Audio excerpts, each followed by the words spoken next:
Start. I'd like to call to order our City Council regular session for Monday, September 27th, 2021, 3 o'clock regular session. Mr. Clerk, if you'll please call the roll. Mayor Brooks. Here. Councilwoman McKenzie. Here. Councilman Estes. Here. Councilman Cassidy. Here. Councilman May. Here. Councilman Hughes. Councilman Webb. Here. Vice Mayor Johnson. Here. Thank you, Mr. Clerk. We have a quorum. Number 3 on the agenda is Pledge of Allegiance and Invocation. I have asked if Vice Mayor Johnson would honor us today by giving the invocation. If we could stand for the pledge, and then Vice Mayor, if you'll offer our prayer. I pledge allegiance To the flag of the United States of America and to the republic for which it stands, one nation under God, indivisible, with liberty and justice for all. Vice Mayor. That's great. Father, once again, we want to thank you for the opportunity to be here today, and we just pray, Lord, that you continue to bless our community, continue to give us the wisdom and insight to make good decisions that will continue to benefit all of the citizens of Cleveland.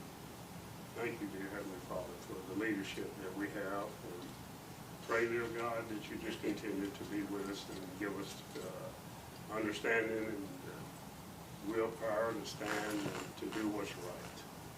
And we just pray, Lord, that you continue to be with us today as we go forth into our meeting. Bless every effort, bless every thought and consideration, we pray. In your name, amen. Amen. Thank you, Vice Mayor.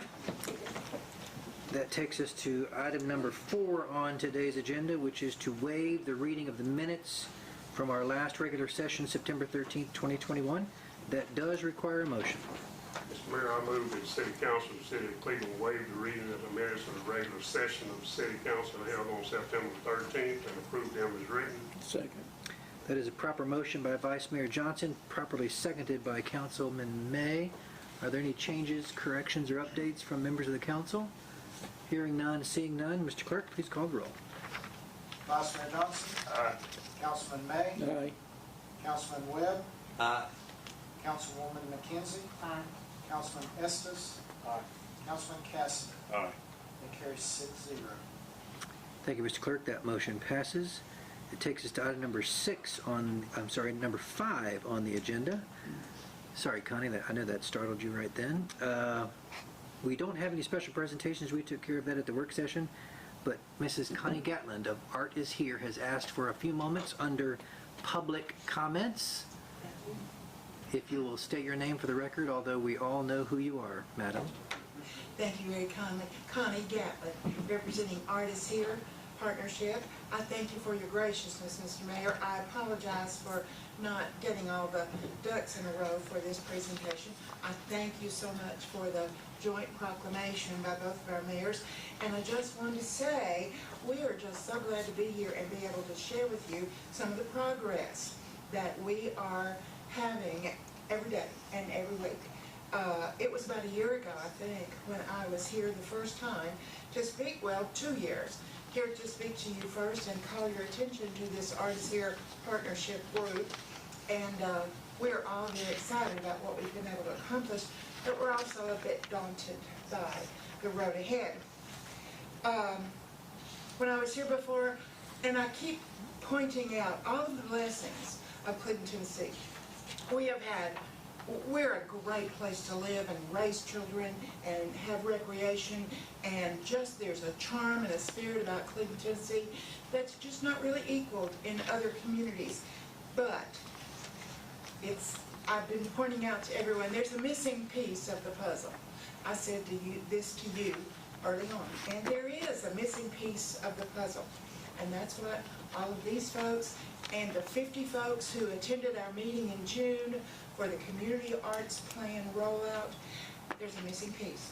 And we've embraced it, and we're moving forward. When the Community Arts Plan was revealed, and we achieved that through a $10K grant from Tennessee Arts Commission and Community Thrive and the Lyndhurst Foundation, it provided us with a great deal of valuable information, giving foundation to the things that the artists in our community have always known. The professionals captured in quotations, facts, and numbers. They gave us copies, and this is like 10 or 12 pages of quotations from the people they interviewed, both by Zoom and in person. Now, these quotations are with all of us. Most of us have read through this information multiple times, and I want to share some of it with you. You know that old comic strip, Charlie Brown? Everybody knows Charlie Brown. Y'all remember the character Pigpen, who's always walking around with a cloud around him, a cloud of dust and such. Okay, most of us feel like we're walking around with those cloud bubbles over our heads. These quotations just kind of live here, in and around our heads and on our shoulders, as we try to move forward on this path to an art center. These quotes are anonymous. They didn't give us names or attach names to them, but they are so on point. Quotation: arts should be more present. Quotation: arts are non-existent. People don't know things are happening. Quotation: there's room to move the ball. There needs to be folks you know or may not know, but folks who spend money on tickets, on dinner out, folks who would come downtown to bring their dollars locally. Another aspect or point of view that came out in the quotes, and this is good. Council people are now in place who are really about enhancing the community. The time's right to insert a cultural initiative. Quote, community leaders need to invest in arts and music. First Street Square is shaping up to be a cool artist community. Could be better if a little money is channeled there. The foundation is there, just needs a little more funding. Quote, the arts can be a source of pride and identity for Cleveland. Quote, need to continue to grow the public art displays, grow the number and quality of performing arts, visual arts. Would like to see consistent visual and performing arts events, free and centric and consistent events. These quotes are from folks you know, folks who live and vote in Cleveland and Bradley County. Now, what we've done in the past year, a few recaps, we have established an artist registry. That's a system on our website where you can, if you need a guitar player to come and play behind your niece's wedding, just to add a little ambiance and good feel to the event, go to the artist registry. You will find players available in order to hire them to come and do their thing to enhance your event. Artist registry. A Facebook page. For media posting, you all know we all operate by that these days. Truly a communication necessity. We have a shared website, artisheretn.com. We hosted a day-long retreat for the leaders and artists here. We solidified a 3-year plan for developing the art scene in Cleveland. I want to share a few of those points that are coming up real soon. Kevin gave me 2 minutes and I think I'm already over there. Okay, you know, while I was at the museum a couple of decades ago, I often bragged about the fact that Cleveland was home to the headquarters of 15 Fortune 500 companies. We had more than our share of early banking institutions as far back as the late 1890s. We've always been blessed with educational institutions and academies and colleges, but there's another bragging point that I don't think you're aware of. Cleveland is home to the foodie phenomenon of hot slaw. Our research tells us that hot slaw originated with Fuzz Calloway at the Starview Drive-In. Anyway, that's our story and we're sticking to it. And nobody's challenged it yet. So, to add a little heat to a springtime arts festival, we're gathering on April 9th, 2022 for the first ever Hot Slaw and Art, y'all. Working with and through the city manager's office and Main Street, we're in development of a very unique event for the whole region. Any community can have an arts festival, but nobody but Cleveland can claim the origination of this well-loved food group, and nobody but Cleveland can have hot slaw and art, y'all. That's a little hard to say. There will be much more information to follow. We've adopted a plan to have a yearly TriStar concert series. For our first concert, we're presenting world-class musicians that call Cleveland home, and two of these entertainers, and this is not, we haven't signed on the dotted line yet. These gentlemen we're still working with them, but the two individuals that we are trying to host in concert in February are Doyle Dykes, world-class guitarist, and Mr. Jack Clark, who's just been inducted into the Gospel Music Hall of Fame. We promise this is going to be an evening to remember, and then we will follow up in the years to come with other TriStar concerts. October, this plan for October being recognized as the Arts Appreciation Month for Cleveland. We had a listing of 14 different events. Unfortunately, COVID spiked around here in August and September, and some of those events have been postponed to a future date, but they'll still be coming. A group that is maintaining their October participation in this Arts Awareness Month is our orchestra and chorus and the Cleveland Pops. A note from Sarah Pearson. Make plans now to join us for an evening of Mozart and Strauss. It is a short concert that holds some of the best beloved classical music that you've ever heard.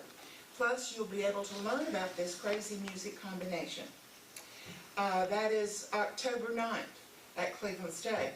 Also on October 18th, Ms. Pearson tells me that we'll take a journey around the globe with our musical passports, visiting some amazing works and cultures. Those concerts are ongoing. The theater presentation scheduled for October had to have been postponed because of COVID reasons. There are a host of other activities.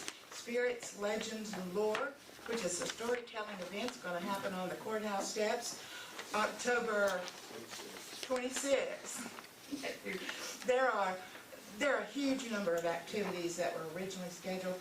We hope for October to continue to be Cleveland and Bradley County's Arts Appreciation Month, and we will designate and work to encourage activities during that month. Now, at our city manager's request, we're establishing an arts task force for Cleveland and Bradley County. We have representatives from this body. We have representatives from the county commission. We are led by Main Street Sharon Marr, and we've got a truly varied scope of personalities comprising this group. Downtown property owners, folks from various foundations, outstanding arts enthusiasts from our region. These folks, and we have folks on this task force who have walked this path before in different communities, so they are lending their expertise to us. We're excited. That meeting will take place mid-October, and we shall be responding. Americans for the Arts does a very detailed and very involved arts and economic prosperity study. This one is number 6. Artists Here has signed up, and we will be implementing with their assistance and with the assistance of the Tennessee Arts Commission and the Lyndhurst Foundation, because it costs a lot of money to do this, to sign up and be a part. We're getting that covered, and we will be gathering all of this information that affects Cleveland and Bradley County dollars. It's a hugely valid and very important endeavor, and we will be back to share that information with you. The arts mean business. The arts mean dollars, and that's what we hope to bring. Let me see where I am. We're thrilled to be involved in that, and all of these activities. This is a big plateful. Okay, I know you know that. We have such great folks leading all of these endeavors and putting all these projects together and doing the legwork and the data work. These are all of the steps that we hope to bring to you and to bring to the county to say, hey, you know, we're taking all of the first steps. At some point in time, we're going to need a giant step. We're going to need a place. What that looks like, who knows? Everybody I know and a part of this group, we drive around town with it. Well, is that building empty? Well, what's going in there? Is that piece of property empty? What's it for sale for? Who owns that? We're doing that on a daily basis. But we're taking the foundational steps that are necessary to hopefully bring this project to fruition. You know, folks, all of you fellas, I stand before you as one of the now elderly in our community. I think I've crossed that line, and there I am. But even at my advancing age, and it advances faster than you want it to, I am so proud to be a part of this movement. This is a true change for our community. This is a movement that will make a difference in everyday lives. This is a movement that will bring a new dimension to life in Cleveland, Tennessee. This will bring dollars that are being spent in Chattanooga and Ringgold and Athens back home. And council members, this is an idea whose time has come. It's just time.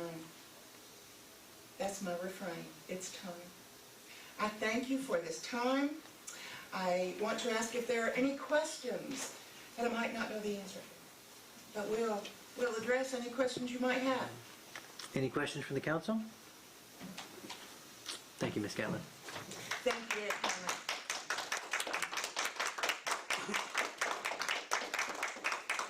That takes us to item number 6 on our agenda today. That is hearing petitions and communications. There are none. Mayor, may I have a check? Certainly. I'd like to make a motion to excuse Mr. Hughes from today's meeting. All right. Second.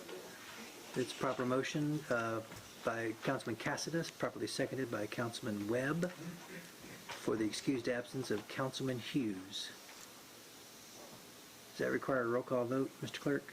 Yes. Mr. Clerk, please call the roll. Councilman Caston, Yes. Councilman Webb, Aye. Councilman May, Aye. Vice Mayor Johnson, Aye. Councilwoman McKenzie, Councilman Estes. It carries 6-0. That motion passes. Thank you, Mr. Clerk. Now it takes us to item number 7, which is the consent agenda. The consent agenda has been distributed prior to the meeting and is in the packets in front of you. Mayor, I'd like to pull off the consent agenda. I found some information that I think that the council needs to understand a little bit better and before we move forward with that. All right. Final passage.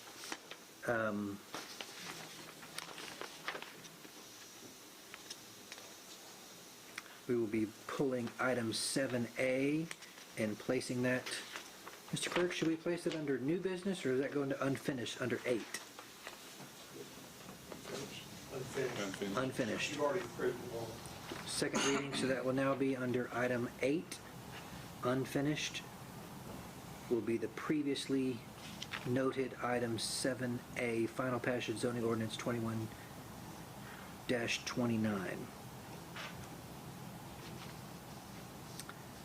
All right.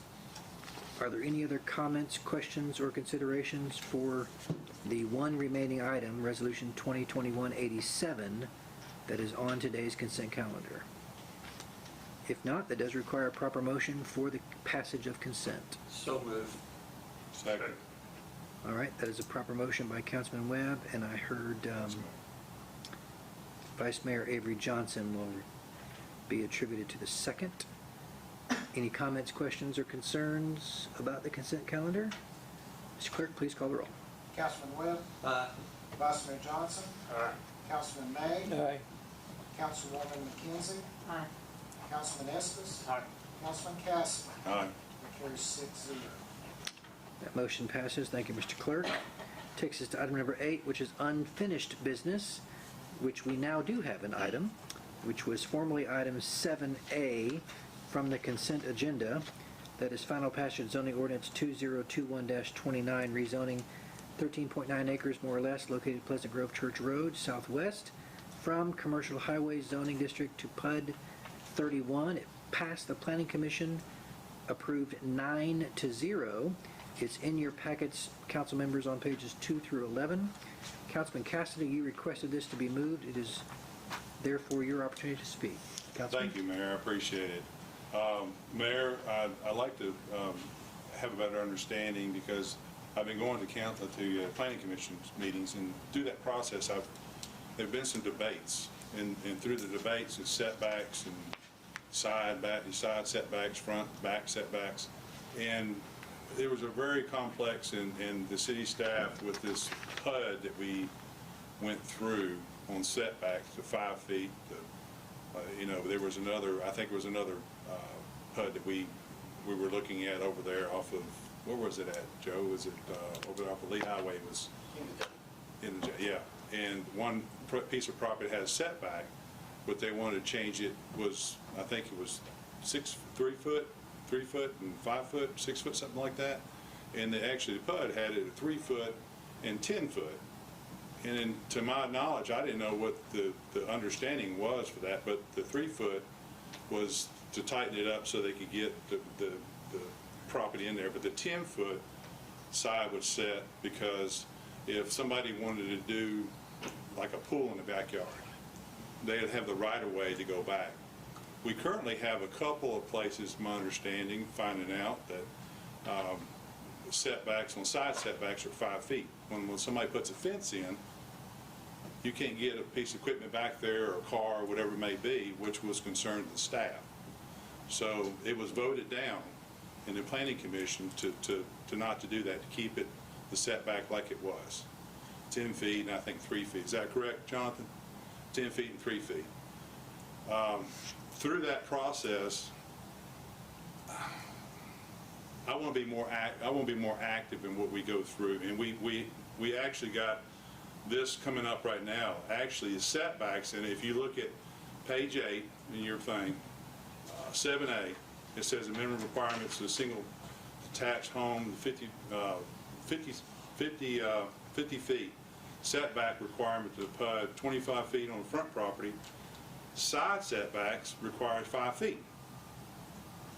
And the rear setbacks are 15 feet on the property. So, from my understanding, our people in the city have gotten calls before because of a property has got a fence and the lady can't get back to do a pool or do something in the back of the yard because she only has 5 feet.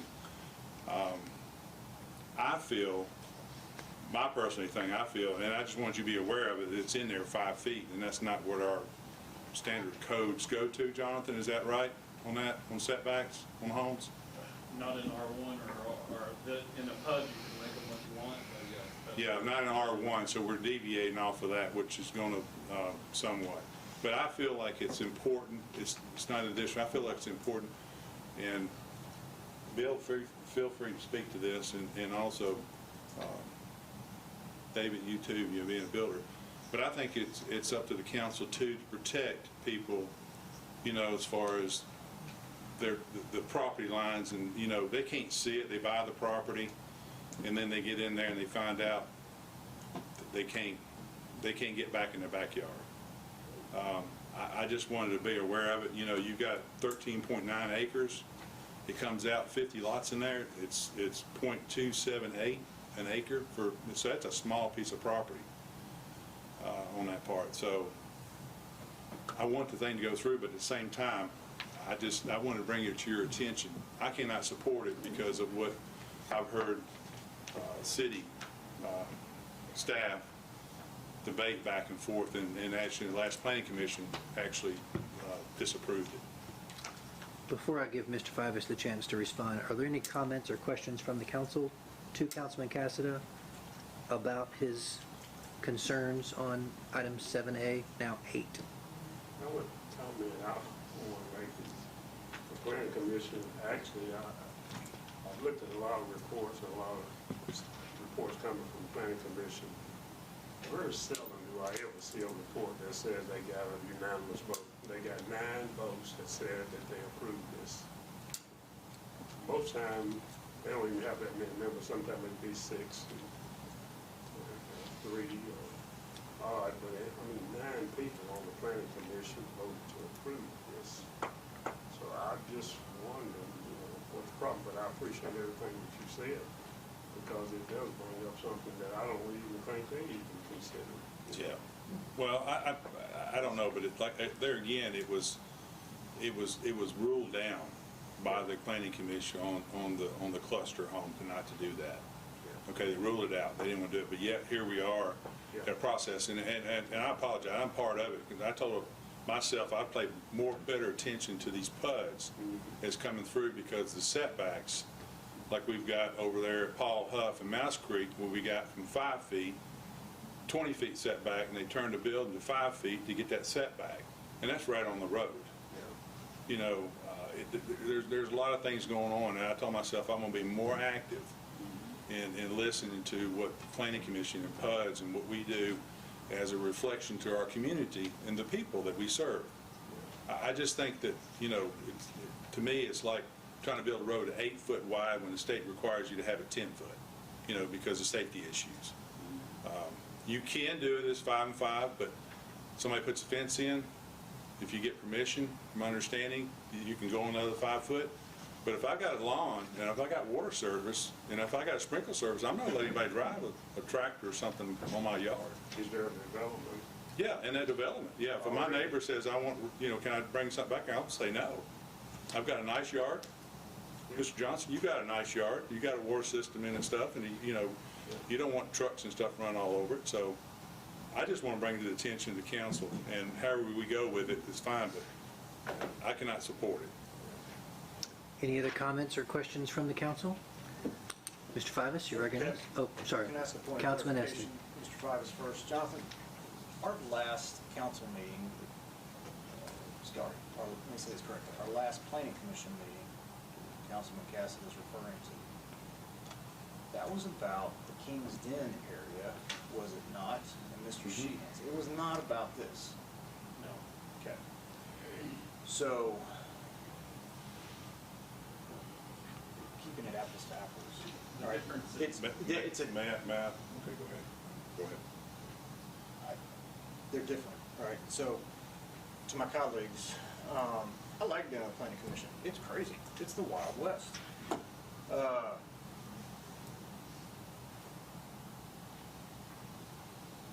That's not our goal. That's not our goal. But you know what? We have to go through that to get our values out. It's just part of small town government. You got to go through this to work it out to see where we want. You've got builders, you've got developers, you've got surveyors, you've got city staff, you've got investors, everybody has their own wants, you know, their own value system, how they go through this. I'm not speaking about this, but I have the power of the PUD gives the city the ability to require sidewalks, to keep things aesthetically connected. I mean, it is to require berms, to require extra greenway, detention ponds. I mean, it allows us to negotiate on these. So I found PUDs to be incredibly a useful tool on behalf of the city to make these developments better. Our discussion last week was on a different PUD, not this one. I don't. It wasn't a vote. It wasn't a PUD yet. It was straight. Our recommendation is to bring that one out of, it was just straight RA zoning. But they were looking for 6.5, 6.5 because it's standard 13. Yeah. So one of the only thing that I would add for my colleagues here, and I'm sure I'll add more later as some specifics come out. There are numerous developments, Cleveland, Ottawa, Collegedale, Chattanooga, with less lot lines than 5 feet. We need housing. This allows it. When you buy a piece of property, you're given a drawing. This is it. You know, and there's not a whole lot of room with looking at the size of these lots and 15 feet in the back. I'm not sure there's many swimming pools that don't come from big lots that are going to fit. So it was a values call on this. The only other piece of, and Jonathan, if I say this wrong, correct me. The only other piece of information I found interesting was when the city does 10 and 3 to allow egress on lots, there are lots that get caught with 3 and 3 and don't have it anyway. Yeah, they have to make they still have to make the 10. So They have to make the 10 some way, smaller. so they wind up with a lot smaller lot, and you don't want that last lot. And it was interesting doing the math and trying to figure out all that for the builders. So you know, this is just a values thing, and Joe, thank you. Let me know up there. Thank you, Councilman. Follow-up, Councilman Cassidy? Yes, you know, when you do this too, Ben Berry argued, he got off and argued a point of going 6 and 6. And it was turned down for that reason because of the right-of-ways.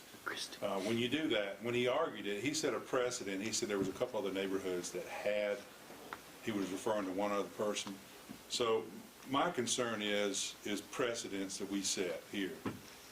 And I think Dr. Estes, on my right, has said that before, but precedents we set in our community is a valuable thing that we carry forward. But him saying that is saying, well, you set a precedent already. You set a precedent for this. So I just believe that we're setting precedents, you know, for different things and not to follow the rules. And there again, it does include sidewalks. This PUD does say in here it includes sidewalks. Page 7, I checked it. Yeah, it does include sidewalks. It says that sidewalks to be put in. It's just, and I want development too. Don't get me wrong. I'm not opposed to housing, but I want to make sure that, you know, that people understand their drawings. And how many people buy lots or buys a house actually ask for a drawing? A lot of them, their restrictions in their neighborhoods, they don't even read those. So how are they going to read until they buy the house and they say, well, I can't get back there. They don't read that stuff. I'm just asking, you know, I just want to make it clear to the council before we move forward with this thing, vote. Just to make it to the public that I cannot support it because I think it hurts that. Now I know as a developer, I know money, but we do have codes. R1, you can't put a trailer on a home. You can't have a home and trailer, and it had that in Lenox Hills. I had a home with a mobile trailer hooked up with sewer and water, had it removed. We can't do that. So we do put restrictions on in neighborhoods and R1s and stuff. And this is a neighborhood. People will be in there, and I just thought it was best to bring it out. Councilman May, did you have a comment? That's it. Well, I mean, this is not something that we're only doing in Cleveland. It's in other communities. So is it wrong in other communities? Is it wrong in Cleveland? That's debatable. But I don't know, when I buy a piece of property, you know, I know where the lot line is. And what was the vote in the planning commission? I think on this one it was unanimous. 9-0. 9-0. And see, I would have passed, thrown through without knowing about it, without being in that planning commission with the debate. I really didn't understand it. Now I understand it. And I understand why the city, why city staff wants to protect the neighborhoods in that case and not do that. But it's up to the planning commission to change it. They can make a recommendation and they can be shot down for it. Well, to my colleagues too, I think listen to this process. The city staff doesn't say in our notes, we want 10 and 3. We recommend. Jonathan or Corey doesn't stand here and say, no, we as a city staff say this. Sometimes they say city staff is against this, city staff recommends, but they don't come up and say, hey, this is super clean. There's gray, right? And I wouldn't want them to feel like their hands are locked and tied on everything. You know, I think Councilman Castler, he's got a great opinion. I don't think I share it. I know the planning commission doesn't share it. Not all my colleagues, they're farther to the right than I am, for sure, on, you know, on builders' rights and zero lot lines and everything else, you know. So it's certainly a stance that we should be aware of and keenly sensitive to. But I also, again, full circle, having our staff hear all this is great, you know. And now when they negotiate PUDs going forward, they can be sensitive to that. How much lot really is there? So. And to your point, Councilman Estes, I think Corey's joined us, and I know Jonathan and I have had this discussion, but I've actually asked them to update those memos from city staff, and in very large, red, bold font, we recommend or we do not recommend, because the feedback that I've been getting from planning commissioners are, this wasn't that clear. It just really, to your word, gray, and I've asked, can we make it more emphatic? Well, some of that's the responsibility of the planning commission. You know, city Yeah. staff, and some things are great, you know, and so we can't make everything black and white, right? What a terrible world that is, right? You know, and people lose and are penalized that shouldn't be. I'm just saying, it's the process has an accordion effect, and you just got to work through it. As a recovering planning commissioner myself, I understand. Mr. Fivas? Can I ask a question? Certainly. I've got a question off site. It's not black and white. Chief Gibson, I won't put you on the spot, but if I'm running 80 miles an hour down Key Street with 55, I'm going to pull over and get a ticket, right? Because that's black and white. It's no gray area, correct? Well, Okay. they're not 80 miles an hour, but if you're running 65, there may be a gray area where you get a warning that says, I think. Well, I'm just saying, but it's not. If I'm reckless driving, I'm going to get a ticket, correct? Okay. Mr. Fivas, you've been very patient, and I would like to invite you back to the podium for the third time. Bless your heart. I probably don't have anything, whether you're voting yes or no, but I probably, after, if you decide to vote, I probably want to give some context on where to go from there, unless you want me to say what I want right now. Either way, but that does bring me to the next point of order, which is this does require a motion. It has been moved to unfinished business, item 8A. Councilman Webb, you're recognized. Bill, I just had a question about when it does come before the Planning Commission in the form of a PUD. CU has signed off on that, have they? They have to see stormwater. Because I've signed it before. The reason I say that, there may be instances where a 5 and a 5 will not work because where they have to put facilities, it wouldn't allow them to get to that. But that's already been answered on the front end. It's been signed off on. That's been signed off on this Yeah. property. Yeah. Well, and sometimes like CU will leave comments, or the stormwater will leave comments, or engineering will leave comments, and they'll say, subject approval to comments. Is that how it's worded? Subject to comments. Comment. Oh, So they have to do the comments before it is finally CO signed or whatever the plat is given. So We just city don't staff's ever want to pretty get in a situation where they can't get to a transformer or something. Right. That's all. I mean, That needs some attention. And what's going on with the PUD is that the developer's bringing a PUD, and we say, okay, but we want sidewalks, and we want all these amenities for, we've got open space in a park, and we require now the post office is making us do the cluster mailbox, and all those things go into these PUDs. And so the developer's basically adding cost to his development, so he's asking to be able to be denser. That's the trade-off. That's really the only carrot you've got to give them to make them do some of these things. You want them, brick and stone on the bottom and hardy board on the sides. It's a PUD is a negotiation. stacking lane for And so ingress, that's egress. where we're at. We had to give up something to get some of these other things. Is there a cluster development under R1? You can do a cluster in R1. What are the side setbacks on that? That's the 13 and 3. 10 and 3, right? 10 and 3, 10 I'm and sorry. 13 and not- 13 total is what you've Yeah. got, so. 10 and 3. And it's only, and that's like I said in the last planning commission, it's only really a problem if your neighbor puts up a fence. If your neighbor puts up a fence, then you're in trouble. In this last cluster, it was only one home that was actually, they were looking at doing a variance, correct?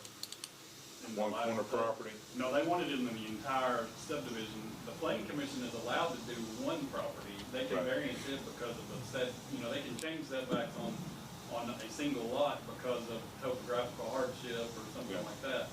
But they can't do the entire subdivision, and that's what they were asking for, was the entire subdivision. So that's why we didn't. But I was on the planning commission for, 25 years or so. And when I first went on the planning commission, you didn't have to worry about drainage, you didn't have to worry about detention, you didn't have to worry about the mailbox situation, you didn't have to worry about buffering.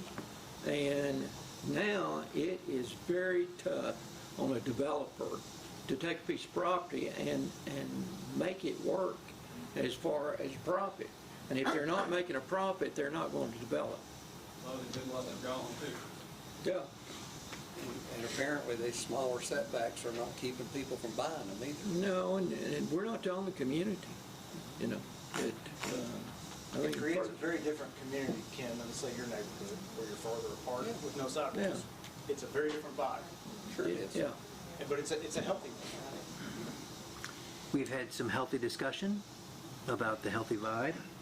Any other comments or questions from the council? We are on unfinished business, item 8A. It's the zoning ordinance 2021-29, and it does require a motion and a second because it was moved off the consent calendar.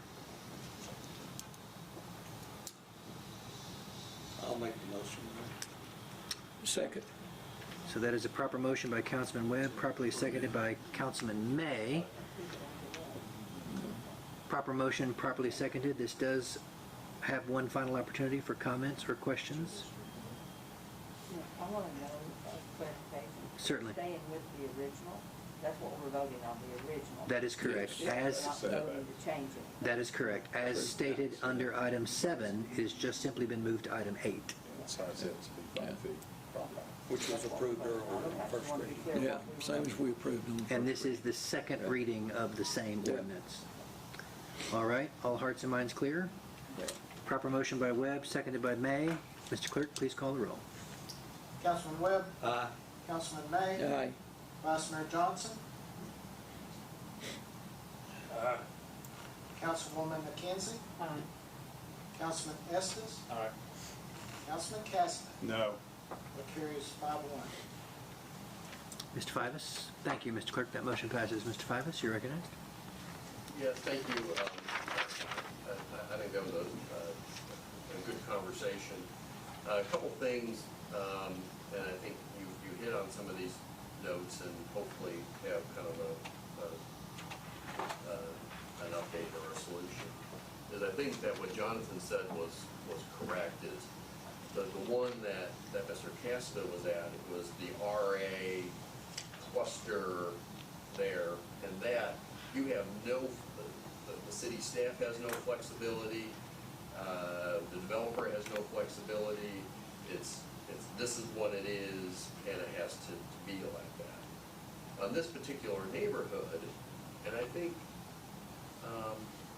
think we agree that 5 and 5 can get tight, but there are a lot of neighborhoods that I've been a part of and in other areas that do frequent setbacks. I mean, it's possible, but there are the density issues. If you don't have the right building environment, if you don't have the right developer, can be a problem, and we need to be very careful on these very dense communities because you have a lot of people living next to each other, and I think it's something that we should continue to look at. But I think what Jonathan said was correct, is we try to take everything in, and what we're trying to is to bring the strongest level of quality to the neighborhoods that we can. And it doesn't necessarily mean high value, it doesn't mean bigger houses, it just means that the overall design is quality, meaning you have sidewalks, that you have, that the community will be there 50 years from now and will have solid property values at all different price points. Because you can have, $500,000 homes with 5-foot setbacks. I mean, the setbacks don't relate to how many houses there are. But I think that a lot of it is that the way the state has the laws set up is to get that level of quality is that there has to be a give and take. We have density to give, or the council has density to give, and the planning commission. And what we can get are, in free will, they added a pool area, an amenity. We add additional green space. We add additional buffers. We have the ability, the blank slate, to work with the developer to come up with a great quality. And I think that's a little bit what's going on with this.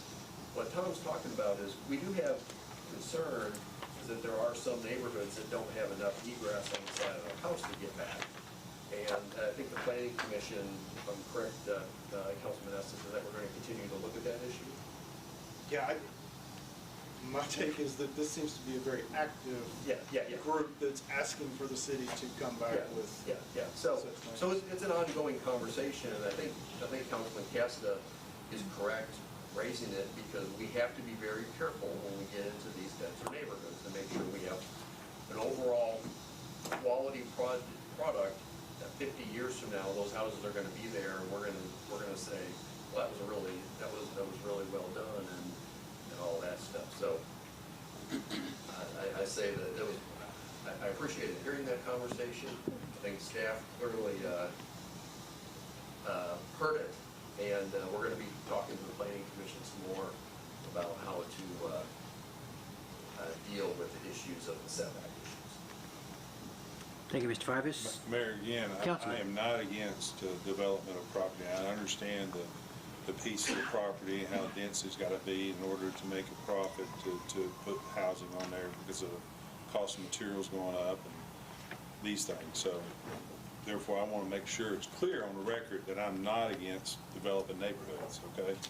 I'm just bringing it out because of the conversation, making sure that I wasn't aware of being on council for that many years that this could be an issue, and I wanted to bring it to council to let them be aware of what was brought up. So I'm not trying to change anything. I just wanted to make sure that y'all are aware of that. So Thank you, Councilman. Mayor, Councilman May. you know, we think of this as a new concept, but I grew up in a neighborhood close to where Lee bought my mother's property.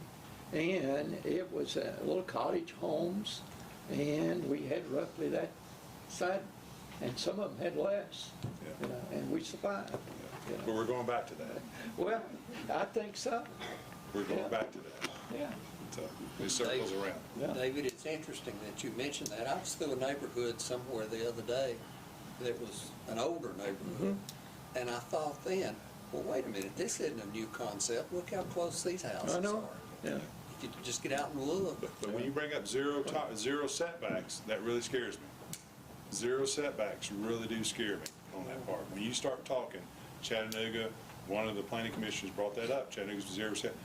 I feel that we can follow everybody else or we can be leaders. I believe that Cleveland needs to be a leader in what we do and set precedents out there, saying Cleveland's done the right thing. But if we want to follow everybody else, that's fine. I understand that. I don't know that we're doing that. Yeah. I don't know about that. Any other comments or questions? That takes us to item number 9, which is reports from council members. Today we start with Councilman May, former sir. planning I commissioner. have nothing. Thank you, sir. Councilman Hughes is not with us today. Takes us to Councilman Webb. One item, Mayor, just wanted to say thank you to Joe and his staff. I'm not sure who all was involved, but Cleveland Utilities and Jonathan, you might have been involved in this. Getting the intersection at APD 40 and Blackburn Road updated with the traffic signal. I know we talked about it a couple of weeks ago. The equipment was on order at that time, and it's now been installed. Thanks to everybody that helped with that project. Thank you, Councilman Webb. Vice Mayor Johnson, you're recognized. Yes, sir, Mayor. I just want to tell Police Chief Mark Gibson, staff, congratulations. I really like what you said in the statement that you made, which says that the police department is focused on creating a culture of professionalism through creating police recruitment strategies, continued training and encouragement with a high degree of integrity to serve the citizens of Cleveland. And then you also said that improve relationships with the citizens we serve through events and finding creative methods of excellent communication skills. And as a policeman, Mayor Rowland used to always say when he was swearing in policemen that sometimes they are the first impression to a lot of citizens that are maybe in town, maybe lost, turned down the wrong street, or And I've seen them. I've been on those streets where it's just a one-way, but they don't know where they're going, and they make the wrong turn. And then they get pulled over by policemen. So that's the time for us to have a little professionalism. I met one police department in North Carolina. Everybody there, every policeman they had a degree. Everyone that they had. I'm not saying that's a good way to go. I'm just saying plain old common sense, professionalism, and integrity, you just can't beat it. And you learn how to improvise and put yourself in the other person's position. So I appreciate your statement. I'm just elated because of the award that our police department has won. I've seen how you have had meetings, and the sheriff department the same way. Meetings with communities and people who have issues, and then just open up the floor and people come forward. So, and I think that's all good. Communications is really, really good. There's still some other areas in town, but not with the police department. You know. And the fire department, we've got a new chief, and a good chief, and I feel good about that too as well. But I just appreciate everything that the police department does, and just want you to know, congratulations, and the honor is definitely due, and the one that you received from TML, a great honor. Did you know, Chief, Mr. Greg Matthews? Yes. Did you? Yes. Okay. I really don't have nothing else to say about it, but you know him, I got a call from him. Okay. Yeah. So just be sure and follow up with it. All right, thank you, sir. Thank you, Vice Mayor, and we join with our Vice Mayor in congratulating you, Chief, and the entire department. Councilwoman McKenzie. Thank you, Madam. Councilman Estes. Quickly, congratulations to you, Mayor, on your appointment to TML. I know that helps Cleveland, seeing your service to them as an officer. And I want to thank Ms. Slater for your work on the county commission. Specifically, as I keep reading about the ARP funds and that you're fighting for some really good things that it's not just county, it's for the whole county, it's including the city, and I know that's your fifth area. It crosses some of mine, it crosses some of Councilman McKenzie's. Really appreciate that, and I want to support you in that, particularly on the LMI housing. That's all, Mayor. Thank you, Councilman Estes. Councilman Cassidy. Yeah, I just want to echo Councilman Estes about the TML that you're appointed to. Mayor, congratulations. And also, Chief, again, to the police department and the fire department, both that work extremely well with the city of Cleveland and provides the services that you call, you get people there. And again, with the COVID stuff going on, I do appreciate what y'all do and your staff does for the city of Cleveland. Last thing, Mayor, I handed out just to the board members, I wanted an update on the museum. We had a museum meeting today at 12. Mm-hmm. And the financial report, you've got it there. About 9 months ago, I made a comment to the council that I believe that the museum was making a turn, and didn't get much traction out of that. But I do want to say it again. If you look at the financials, there's $67,000, I think it's on there. It's got to be taken off as part of their payback for us. They have reduced their staff from 11 to 7 to 3.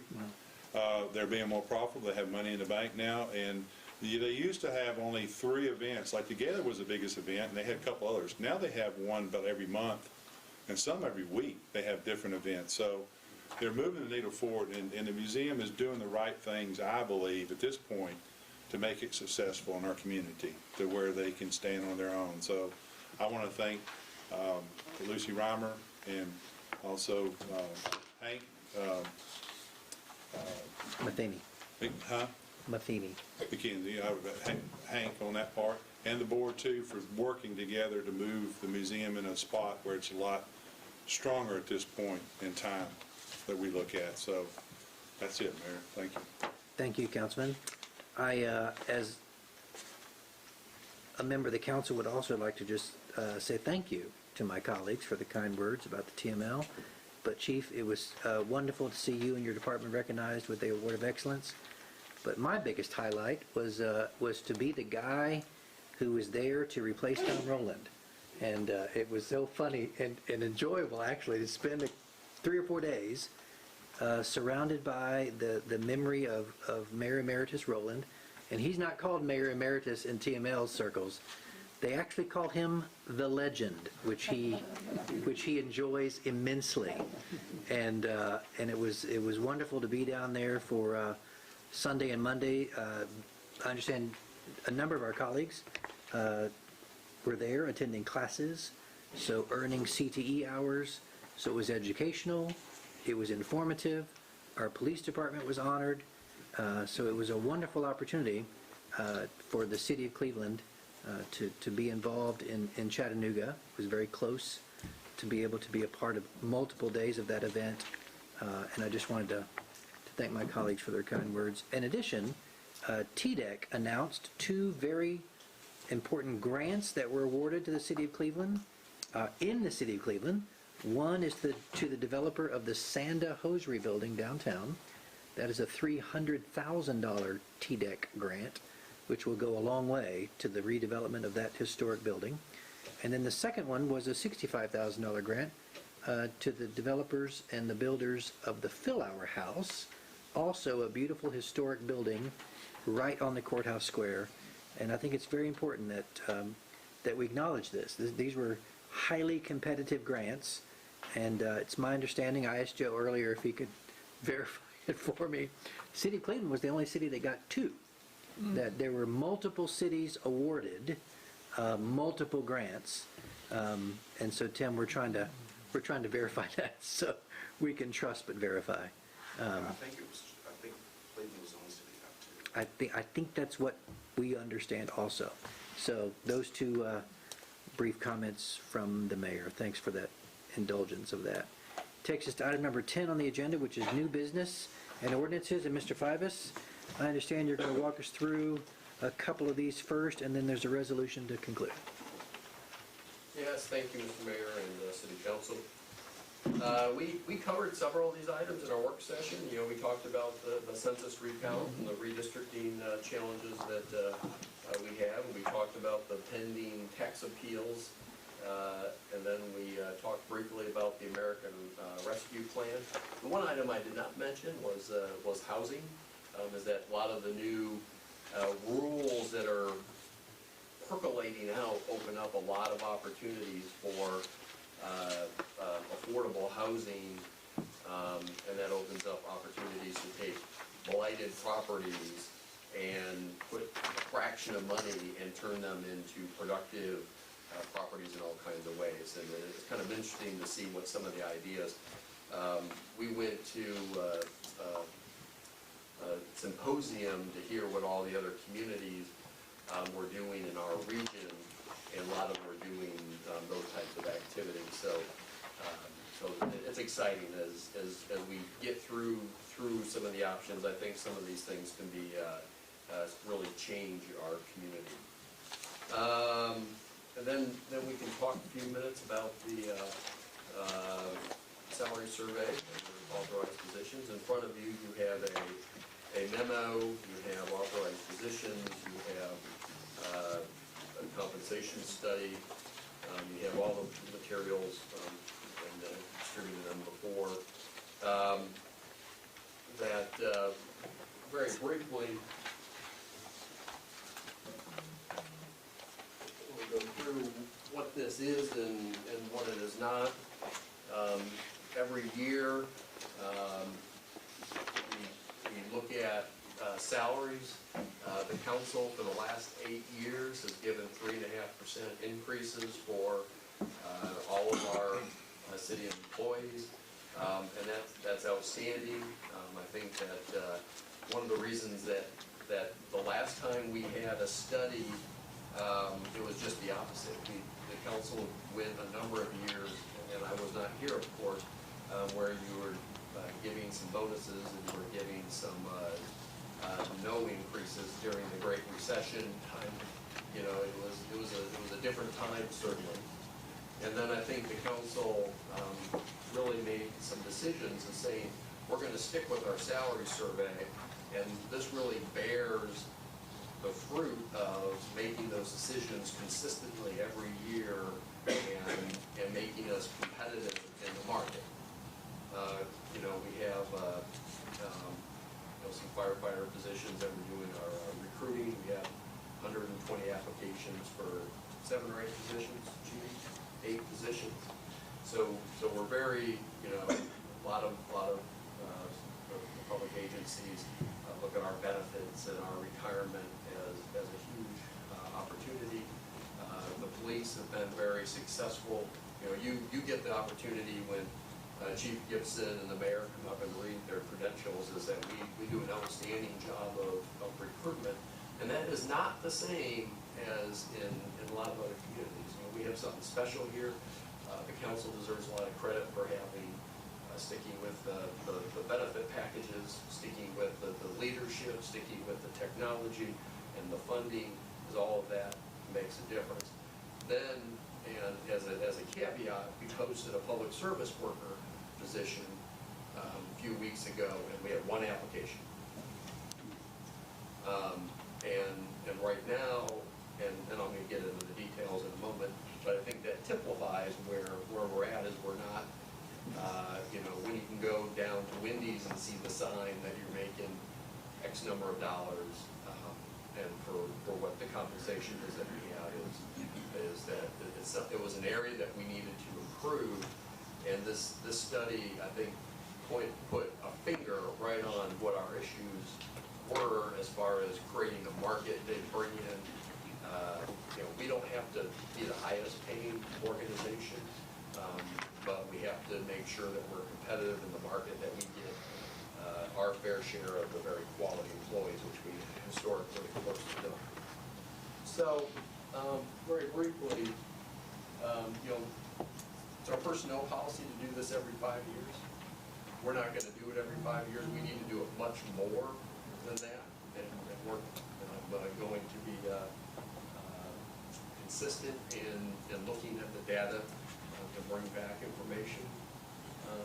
We hired a consultant to look at how we are doing our compensation system. Before you had the big grid system that had the steps and all that, we've gone to a much more simplified system that is also connected to software, that on any day we can track for how long someone's been in a position, that we know where that person should be, and then we can look at their salary and say, are we above or below what that salary is? So it's much more using technology to help us connect and to make that happen. So some of our objectives, as you see, a lot of reading material for you. Some of you have taken the opportunity to read that. Is that we looked at all the consultant looked at all the job titles. They reviewed the salary organization from similar organizations. They revised the classification plan. Went through. I think that 99% of our positions were elevated as far as their starting their pay, and that's very important. Is we're really just trying to look at those bands and making sure that our bands fit with all other organizations. So we have data that show that. And we revised a pay plan and how to transition into a plan. Again, methodology. We collected employee information. We looked at our current classification. We identified the benchmarks. I should say the consultant solely identified the target organizations that we were benchmarked with. We did a market review, job date, and analysis recommendations. One of the compensation philosophy that you'll see articulated is where we want to be as a community.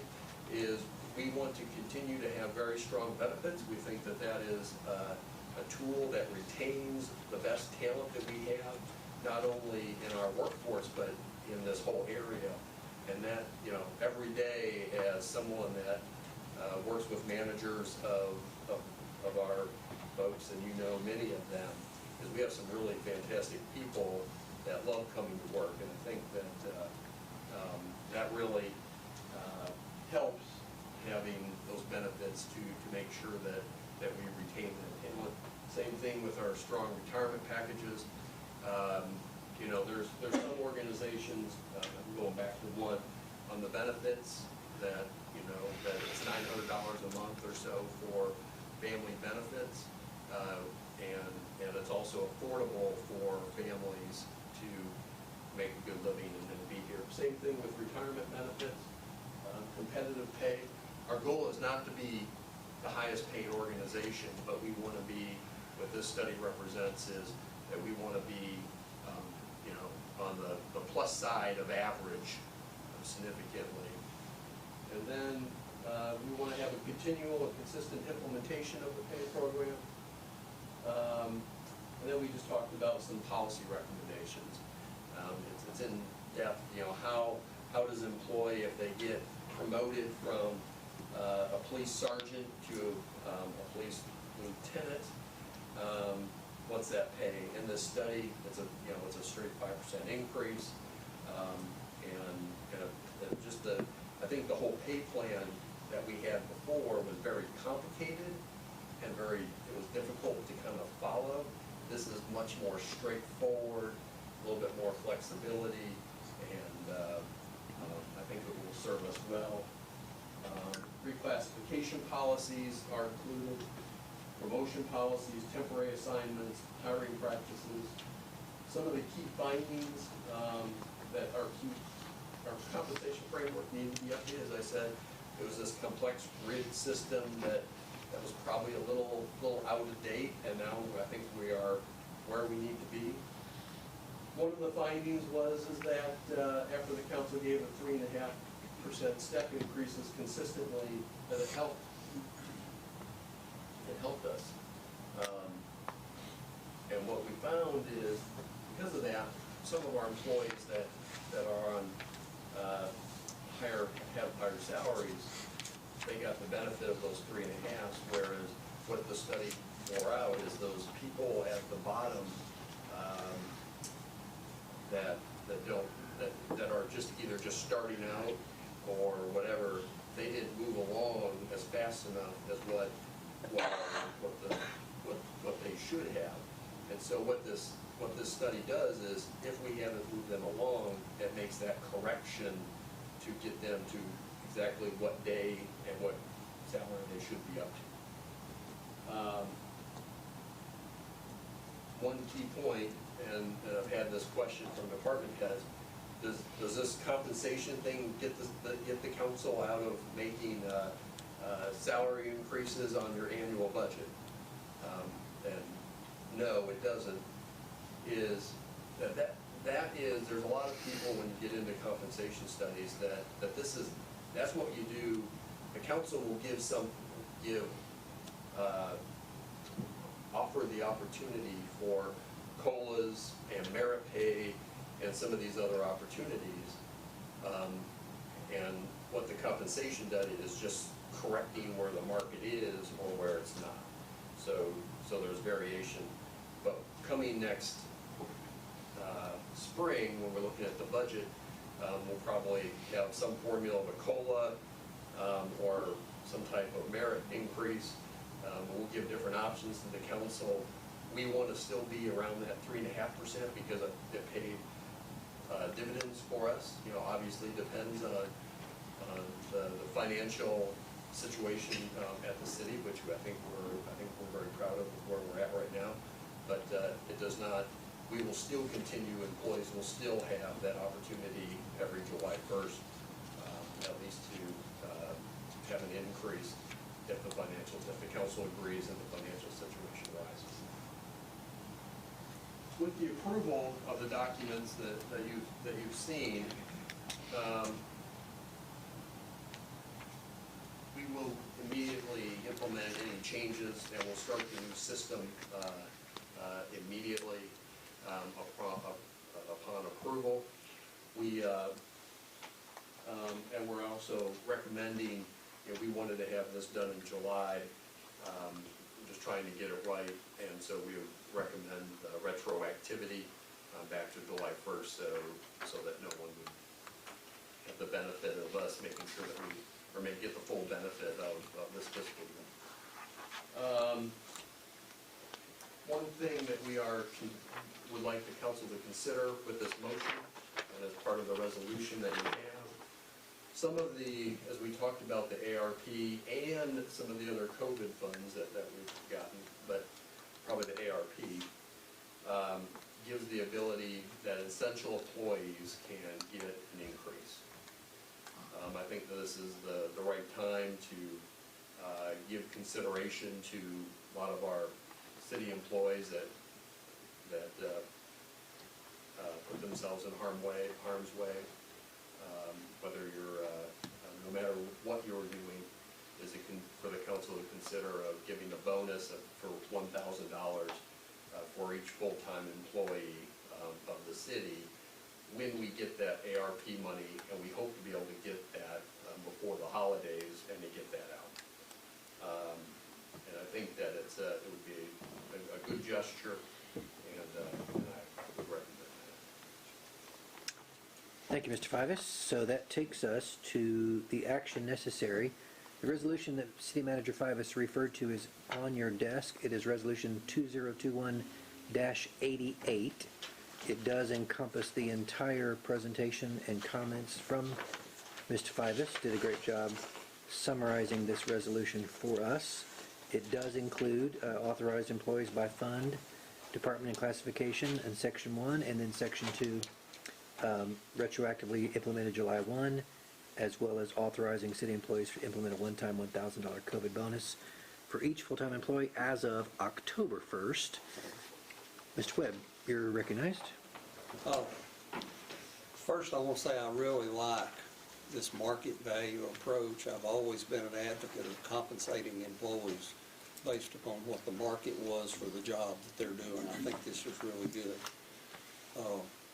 I think it's good that this new plan has some flexibility in it dealing with merit increases or cost of living allowances that we didn't necessarily have in the old plan. So those two items I think are really good. One thing I would like to mention though, and I don't know how the other council members will feel about it, but our employees have done a remarkable job keeping the operation running since this pandemic begun. We've still gone after criminals. We've still fought fires. We've kept the roads up. We've done what we could under the restraints that we had to keep our parks operating. The employees have just done a remarkable job. We've waited on customers as they came in to pay their taxes. And that's one thing I want to do. I want to thank the employees the city does have. This thing has lasted much longer than I think anybody ever anticipated it lasting. We're going on 2 years in this now. And our employees, our police, our fire, our public works employees, we're still dealing with this, and it's still having negative impact on the services that they can perform, but they're doing a great job under those restraints. We've also seen, as a result of the pandemic, some brutal inflation during this time. It's affected all of us. You go to the grocery store, groceries cost more than they did 2 years ago, and a lot of that has been caused by the pandemic. I would like to suggest that since this is more than a one-year affair, that we look at more than $1,000. If we were looking at something that we've dealt with for just a year, $1,000, everybody will be happy to get it, I'm sure. But since we're going on 2 years into this, I would like for us to consider looking at an amount. Joe, as long as you're comfortable, and Sean, as long as you're comfortable in how the funds are being spent, that we look at an amount more than $1,000. I would think, because these will be taxable dollars to the employee, so even though we offer a bonus of $1,000, the employee's not going to net $1,000. I'd like to see us look at $2,000. And I just offer that as a suggestion for the council to consider. Thank you, Councilman. Any other comments? Yes, Mayor. Councilman Cassidy, you're One thing recognized. to that, 2,000, I just want to make sure that whatever funds we get in, appropriate funds, that we kind of divvy out to that, not to go exceed that amount on that part. Whatever, I don't know what the amount we're talking about receiving on this part from that payroll. And also too, as far as the composition, as far as this pay goes through, Joe's my understanding that it just doesn't affect one department or one level. It affects it all the way through the bottom, all the way up to a director. I mean, we're adjusting, not just, we're adjusting everybody. Am I correct on that part? I mean, it's touching everybody through the. So the resolution as written is encompassing of a $1,000 COVID bonus. Mr. Clerk, or John, I'm going to ask, would we have to vote on the resolution as presented because it is now part of the City Council packet 2021-88 and then have an amendment from Councilman Webb? Yeah, you could just change it. So just change the text, as long as everybody knows what we're voting on. Okay. Mayor, Councilman Estes. I have a question. It's on this slide here, essential employees. Is a tax collector considered essential employee, someone who collects taxes at the desk? The council would have to deem them all essential So employees. that needs to be part of it too, because I mean, like the mayor of the county determines who's essential in the county, is that not correct? That is correct. And that applies to municipalities as well. So now you're talking about, if I understood this right, this is, in my mind, police, fire, whatever. You're now talking every employee and Yes, sir. doubling it. I would submit that every employee we have is essential.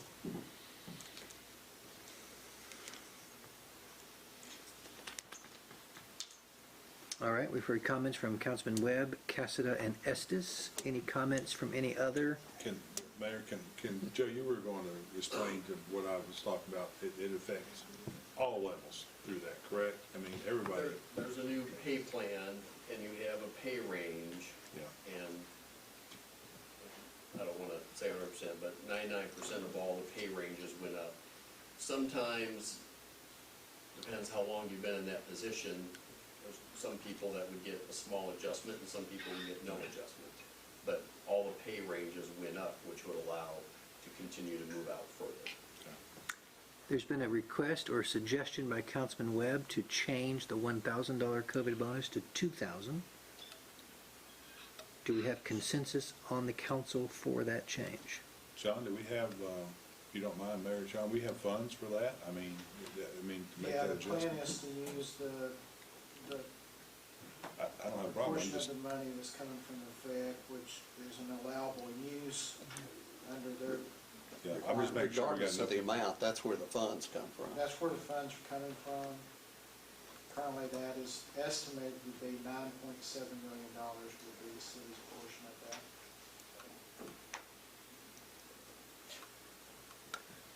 But it can be used for other funds too, for infrastructure. I mean, is it? No, it has to be, some of the regulations are still kind of, What other areas can it be sporadic. used in? the guidance from Treasury is it needs to be tied to COVID, which this definitely would be. Okay. You can't just go out and say, we're gonna pave a road, I'm not gonna be able to use it. for I that. didn't know that. I'm just asking a question. Yeah, no, it's gotta be tied to COVID response in some way, as the Treasury guidance now states. On All another- that's subject to change, On another point, I really, to my colleagues, I appreciate city staff making these adjustments and raises back to July 1 and not just start, I mean, that's the right thing to do and well done. Kudos on that to our personnel. But That's great, irrespective of what we decide on the.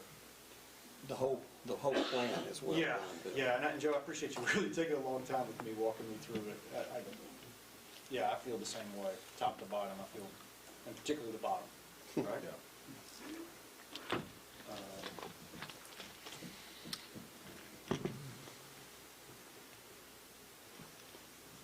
All right. right, that brings us back to the discussion on the council for consensus to raise the $1,000 bonus to $2,000 as suggested by Councilman Webb.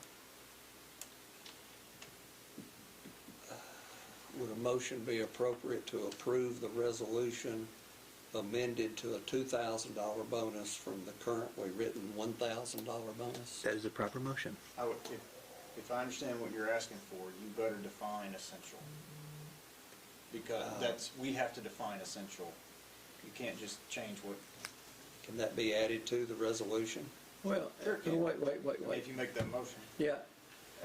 Are you saying 2,000 for just certain people No, I'm saying 2 across the board. across the board? I know that's what he's saying. Yeah. I'm trying to help him say it. Okay. And that all Oh. city employees are deemed essential. I mean, excuse me. Great. And that all city employees are I deemed noticed essential. that, yeah. He tried to help. That needs to be in last your time. motion. He tried to help me. Yeah. I don't remember that. Then I would amend my motion to include that all full-time city employees are eligible for the Yeah, I'll 2,000. second that motion. Okay, I've so, often said that the city of Cleveland, we have the best employees of any government. Without them, we don't do anything. Yeah. And it shows, I mean, on everything that's going on, how the city does business. So I'm happy to second that motion. all right, so that's a proper motion. That is proper motion by Councilman Webb, properly seconded by Councilman May. It is Resolution 2021-88, a resolution to amend authorized position list for the fiscal 2022 budget with the following clarification and changes. Section 2, we will raise, this approval would also authorize city employees to implement a one-time $2,000 COVID bonus for each full-time employee as of October 1, and that all city employees will be deemed, full-time city employees will be deemed essential. Is that a correct representation of your motion? Yes, sir. That was, again, motion by Webb, seconded by Councilman May. Question, Mr. Yes, sir. McKay. How many full-time employees? One time, comment about the question. That's about 350. Mr. Mayor, did we have employees that did not work? Some departments completely shut down. Did we have some No, we can't do that that. only worked part-time that did not? I mean, I'm just asking the question. No, everyone, there were a few employees that could do their jobs from home that continued to work and got their responsibilities complete. So they still performed what was necessary, their duties. That's correct. Yeah. The inspectors went out and inspected, and all that. I'm not aware of a situation where No people employees laid weren't off. working somewhere. Did we have any that were laid off? No. Joe, in fact, didn't we have some employees that because they were not ill, but because they had been exposed to the virus, they had to use their sick leave in order to be away from the job? There are some instances of that, yes. Councilman Cassidy, you're recognized. Yeah, Joe, I want to thank you for bringing this, as a token for the employees. And I want to recognize Joe, too, for his $1,000 gift. He thought it was fair for that, even though the council has upped it. But it was done by, Joe. I want to give him credit towards that, to bring it towards council to for his staff and stuff, that he recognized the right thing to do through this COVID time. Joe, I appreciate that, and bringing it to the council and trying to be fair to your employees on that part. And I want to make it clear that I'm not opposed, but I do realize that there's been a lot of hardships, a lot of challenges for the employees going through the pandemic. I realize that. For a lot of people, but especially for the employees. And we've still provided the service. Yeah. All right, we have a proper motion by Webb, properly seconded by Councilman May. We've had healthy discussion about Resolution 2021-88. Any other comments or questions? If not, Mr. Clerk, please call the roll. Councilman Webb, Aye. Councilman May, Aye. Vice Mayor Johnson, Aye. Councilwoman McKenzie, Councilman Estes, Councilman Cassidy. Aye. Carries 6-0. Thank you, Mr. Clerk. I think the best part of that discussion was Councilman May when he said we have the greatest employees in the world. Couldn't agree more. That takes us to item F on our agenda, which is the partnership agreement with the Cleveland City Schools for the Work-Based Learning Program, Career and Technical Education. Dr. Rennie Wartenberger is here, actually with us. You do a great job. This is a tremendous program, and I'm thankful that Mr. Fivas put this on the agenda. Mr. Fivas, you're recognized. Well, I think that, right now we have, I think 10 or 11 different interns, and some of them are from different high schools, a lot of them come from Lee. What I would propose on this is, I don't think there needs to be necessarily council action, but I would like to sit down, and Mayor, if you wanted to join, is sit down with Cleveland schools and see what opportunities there are. There are some, but there are probably, whether it's auto mechanic stuff, or if there's someone that's interested in aviation, I think we have an obligation to provide as many opportunities as possible. With the caveat is, with a good opportunity, we want to make sure that we talk to the school, is that we don't have people showing up that we really don't have something for them to do. There's nothing worse. I've been in that situation where they show up and you don't have the mentorship, and you don't get the experience that you need. So I really think we would like to sit down with Rennie and look and see what experiences we can give and what we can't give, what is beneficial, because we want to make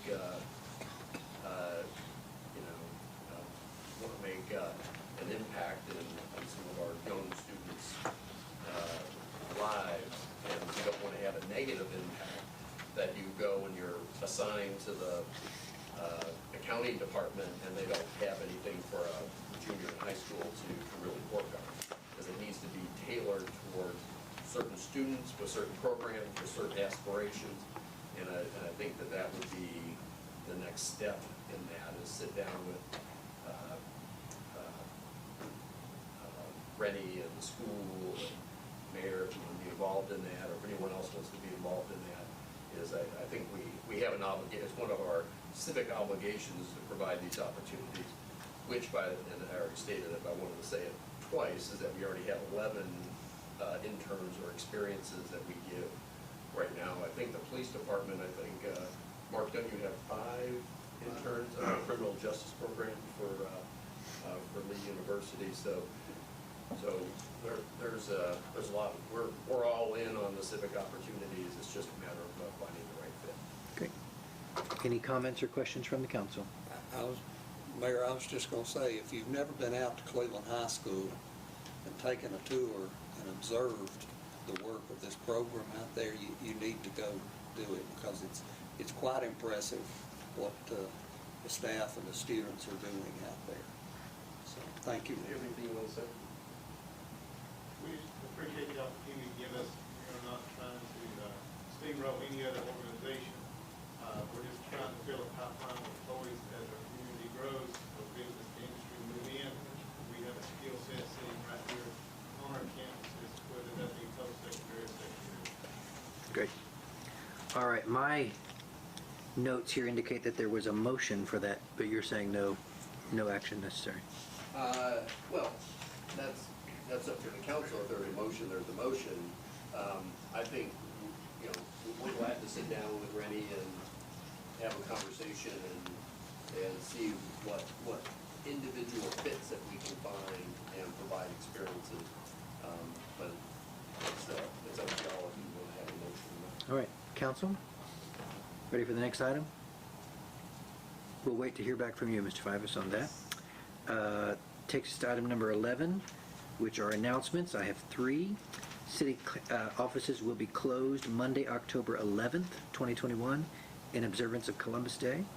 The City Council meeting is scheduled for that day, Monday, October 11th, has been canceled. The next City Council meeting will be held on Monday, October 25th, 2021. Any other comments, questions from the council? Hearing none and seeing none,